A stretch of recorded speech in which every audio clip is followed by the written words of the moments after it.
Allez, vas-y mon petit. Allez, contrôle de balle en une touche. Allez, bam. Wesh. Il y a main. Monsieur l'arbitre siffle, mais il fait quoi? Il y a main, mais il fait... Ah, c'est but ça? Je siffle. Kimpembe sort de ce corps. Il a grossi De Bruyne. Ah oui, ça, ouais, c'est un sport. On appelle ça le football gaélique. Et aujourd'hui, bah, on va en savoir un peu plus sur ce sport. Allez, c'est parti.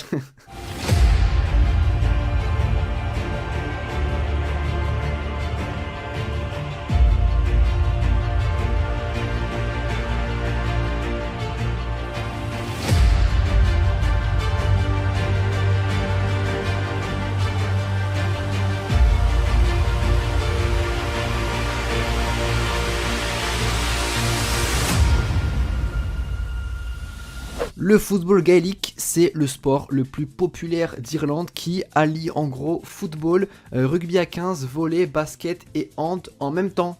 C'est... Aller faire les JO, ça ira plus vite. Non mais en vrai, ça aurait été le sport parfait pour Adama Traoré. Ah, je te jure, t'imagines? Ah mon gars, ça aurait été le GOAT avec son physique de berger allemand. Il trace tout droit, 99 de vitesse, il aurait été injouable. Faut savoir que le football gaélique est un sport totalement amateur. Les joueurs n'ont pas le statut de joueurs professionnels. Il est dirigé par la GAA, qui est l'association athlétique gaélique, depuis 1887, donc ça remonte un petit peu, et elle compte plus de 2500 clubs en Irlande, ce qui montre la grande influence que le sport a dans le pays. Dans un premier temps, les équipes se disputent les championnats provinciaux dans les 4 provinces du pays. Chaque province couronnera son champion et ces champions se qualifieront pour le tournoi du All Ireland Senior qui regroupe en gros les meilleures équipes des provinces. Et un des points particuliers de ce sport, c'est que chaque joueur ne peut jouer que pour une seule équipe toute sa vie. Ainsi, chaque joueur peut jouer dans l'équipe du comté dont il est originaire. Genre, il n'y a pas de transfert, mercato et compagnie. Ah non, t'oublies. Déjà que c'est du sport amateur, on le rappelle, mais ça repose sur de la chance quand même. T'imagines, t'es né à Gelsenkirchen? T'es conditionné à jouer avec Schalke toute ta vie. Ah non, c'est trop. Va naître à Munich ou autre part, je sais pas. Mais est-ce que vous vous imaginez, si dans notre football actuel, il y avait cette règle-là, je pense que l'Île-de-France, elle serait championne 50 fois déjà. Je pense minimum. Donc en gros, si tu es né dans le comté de Kerry, Dublin ou Galway, et bah tu pars avec un gros avantage, vu que c'est les meilleurs clubs du foot gaélique en ce moment, et qui sont à chaque fois en finale de All Ireland, qui se déroule le 3e dimanche de septembre devant environ 80 000 spectateurs. Le comté de Kerry est le comté le plus prestigieux du pays avec 37 victoires, et le comté le moins bien placé est celui de Derry, qui compte seulement une victoire qui remonte à 93, et sa dernière finale remonte elle en 58. Ah bah tes parents ont voulu que tu naisses à Derry, bah maintenant t'assumes, tu fais avec. Ah bah tu peux plus revenir en arrière, hein, c'est fini. Bon, j'ai dit que la finale se disputait chaque 3e dimanche de septembre, mais bon, sauf en 2020 bien sûr avec le contexte particulier. Du coup la finale a eu lieu en décembre et sans spectateurs, et c'est Dublin qui l'a remporté. Ouais, très étonnant, ouais, c'est pas courant quoi. Et vous voyez que les scores sont totalement différents. Dublin 2-14 et Mayo 0-15. Les premiers chiffres signifient les buts dans les cages et les deuxièmes chiffres les buts entre les perches. Donc Dublin a inscrit 2 buts à 3 points et Mayo 0. Donc Dublin l'emporte à 20 contre 15. Et regardons ensemble quelques extraits de finale d'All Ireland. Donc tout d'abord en 2011, Dublin contre Kerry. Il reste 2 minutes de temps additionnel et il y a coup franc pour Dublin. Points in his career so far. He's already got 1 today. The distance with the angle about 45 metres. Here he comes to win the All-Ireland. Cluxton, he's put it over the bar and Dublin are in front by 1-12. Nous on a Agüero qui marque à la 93e. Et eux ils ont ça, chacun ses buts à la dernière minute. C'était leur première victoire en finale depuis 95, c'est quand même assez prestigieux. Voici un autre exemple de but à la dernière minute, c'était en finale de 2013, Dublin contre Kerry encore, qui est considérée comme la plus belle finale de l'histoire. Je vous laisse regarder. Team to secure their own ball. It's belted long by Cluxton and it's going to be a Kerry ball, is it? Michael Darragh Macaulay, brilliant. Here's Kevin McManaman. Memories of 2011 as he burst through. The sides are level. McManaman still going. He's got it. He's done it again. Could have taken the point.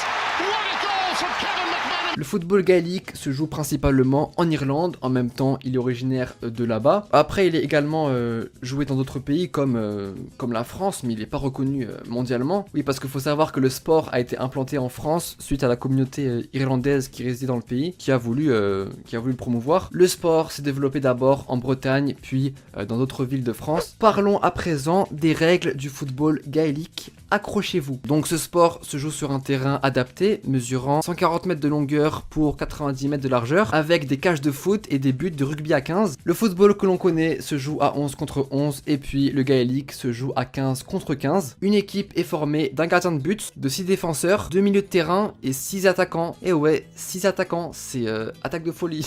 Un ballon envoyé entre les perches rapporte 1 point, et puis un but dans les cages rapporte 3 points. Vous remarquerez donc que les cages sont beaucoup plus visées que les perches. Par contre, on ne peut marquer qu'avec le pied. C'est pas possible de faire une Karabatic à 30 mètres des cages. Un match de ligue dure 60 minutes, qui est divisé en demi-temps de 30 minutes. Et un match de championnat dure 70 minutes, divisé en demi-temps de 35 minutes chacune. Et les contacts sont très réglementés. Ainsi, les plaquages et les tacles sont interdits. Le seul contact physique autorisé est le contact à l'épaule. Ah bah c'est pour ça qu'il faut un physique de rugbyman. C'est pour ça que je t'ai dit encore une fois, Adama Traoré ça aurait été le sportif parfait pour ce sport. Est-ce que vous vous souvenez du coup d'épaule qu'il a fait contre Ben Mendy?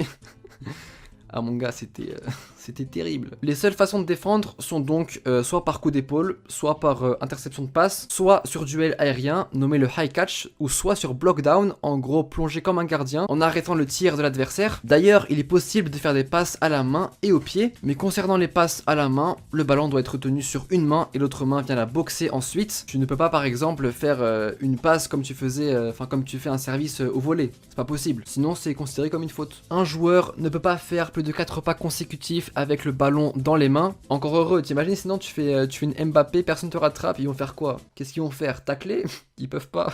Du coup, pour continuer sa course, il faut donc réaliser un rebond comme au basket ou un solo qui est le geste le plus important au football gaélique. En gros, c'est le fait de faire rebondir le ballon sur son propre pied. Mais lors de ta course, tu ne peux pas réaliser 2 rebonds d'affilée. En mode, c'est pas possible de faire 4 pas, rebond, 4 pas, rebond. Par contre, tu peux faire 4 pas, rebond, 3 pas, solo, 4 pas, rebond. Ouais, c'est compliqué à suivre. Ouais, j'avoue, même moi, je m'embrouille. Ouais. Et si le ballon tombe par terre, tu peux pas le ramasser avec les mains. Voilà, comme ça c'est dit. Et pour cela, il faut réaliser le pick-up, qui est le geste le plus difficile à réaliser dans le sport. En gros, ça consiste à soulever le ballon avec son pied et de le récupérer avec ses mains. Il n'y a pas de hors-jeu, ça c'est bien. Il n'y a pas de hors-jeu. Donc ça aussi, c'est pas mal. Donc si tu vois un Mbappé qui court à 38 km/h, bah tu lui fais une grosse passe du pied tout seul devant le but et puis il marque. Tranquille. Et puis s'il y a but, eh ben, il n'y a pas d'engagement au rond central comme au foot. Ah non, après un but, le gardien effectue une relance sur la ligne des 22 mètres. Les pénaltys se font au sol, mais lors des coups francs, il est possible de garder le ballon à la main. Donc voilà, tout ça, ça donne le football gaélique. J'espère que j'ai bien expliqué les règles de ce sport et ses caractéristiques. Et d'ailleurs, si vous êtes intéressé pour suivre la finale d'All-Ireland, elle aura lieu le 1er août à 14h30 heure française. Sur quelle chaîne, je ne sais pas, mais au moins vous avez la date et l'heure, l'heure, et elle opposera Kildare à Dublin, encore toi, ils sont partout.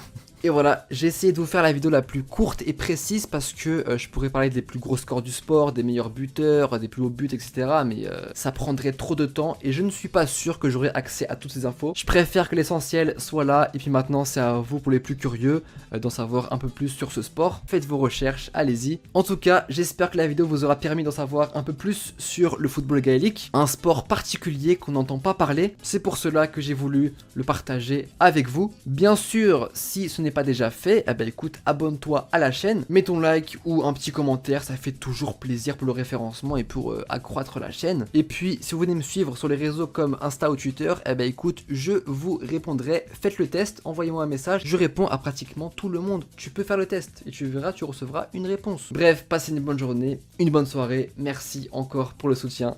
Allez, tchuss!